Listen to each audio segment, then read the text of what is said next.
इसे हम हिंदी भाषा में कुर्सी कहते हैं और इसे इंग्लिश में चेयर कहते हैं। इसे हम हिंदी भाषा में हत्थेदार कुर्सी कहते हैं और इसे इंग्लिश में आर्म चेयर कहते हैं। इसे हम हिंदी भाषा में पहिए वाली कुर्सी कहते हैं और इसे इंग्लिश में व्हीलचेयर कहते हैं।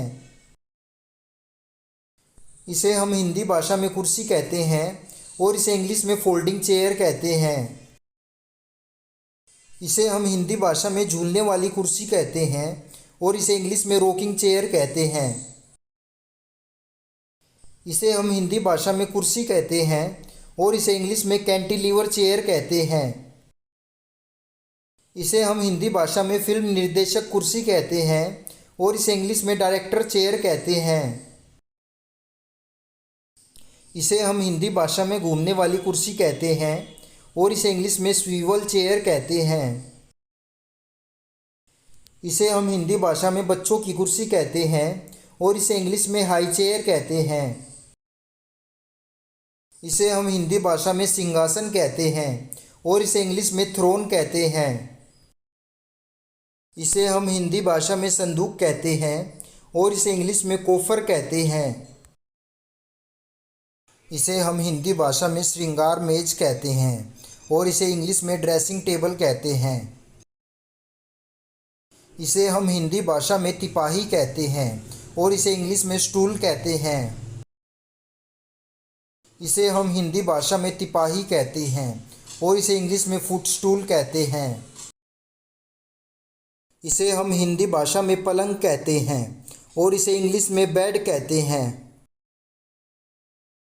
इसे हम हिंदी भाषा में पलंग कहते हैं और इसे इंग्लिश में बंक बेड कहते हैं।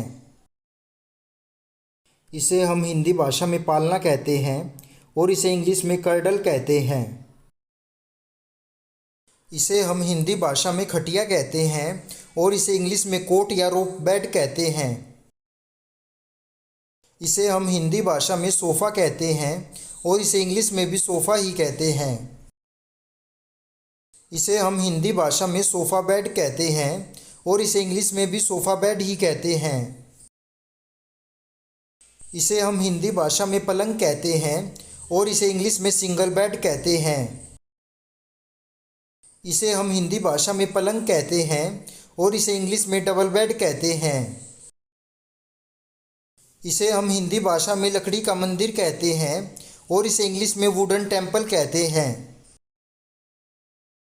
इसे हम हिंदी भाषा में पुस्तक की अलमारी कहते हैं और इसे इंग्लिश में बुक कास्ट कहते हैं।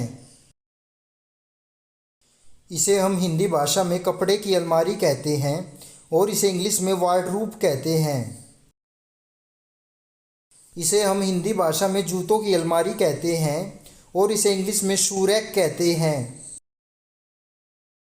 इसे हम हिंदी भाषा में पहिएदार बच्चा गाड़ी कहते हैं और इसे इंग्लिश में पुश चेयर कहते हैं। इसे हम हिंदी भाषा में दलारा कहते हैं और इसे इंग्लिश में हैमक कहते हैं। इसे हम हिंदी भाषा में बीन बैग कहते हैं और इसे इंग्लिश में भी बीन बैग ही कहते हैं। इसे हम हिंदी भाषा में बीन बैग कुर्सी कहते हैं और इसे इंग्लिश में बीन बैग चेयर कहते हैं। इसे हम हिंदी भाषा में डेक कुर्सी कहते हैं और इसे इंग्लिश में डेक चेयर कहते हैं।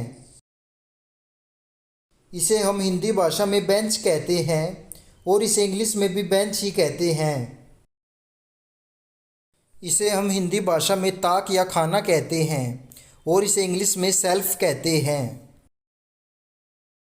इसे हम हिंदी भाषा में दराज कहते हैं और इसे इंग्लिश में ड्रॉर कहते हैं। इसे हम हिंदी भाषा में दरवाज़ों वाली अलमारी कहते हैं और इसे इंग्लिश में चेस्ट ऑफ ड्रॉर्स कहते हैं। इसे हम हिंदी भाषा में अलमारी कहते हैं और इसे इंग्लिश में कैबिनेट कहते हैं। इसे हम हिंदी भाषा में कक्ष विभाजन कहते हैं और इसे इंग्लिश में रूम डिवाइडर कहते हैं। इसे हम हिंदी भाषा में खाने की मेज कहते हैं और इसे इंग्लिश में डाइनिंग टेबल कहते हैं। इसे हम हिंदी भाषा में इस्त्री की मेज कहते हैं और इसे इंग्लिश में आयरनिंग बोर्ड कहते हैं। इसे हम हिंदी भाषा में कॉफ़ी की मेज कहते हैं और इसे इंग्लिश में कॉफ़ी टेबल कहते हैं। इसे हम हिंदी भाषा में दरवाज़ों वाली मेज कहते हैं और इसे इंग्लिश में डेस्क कहते हैं।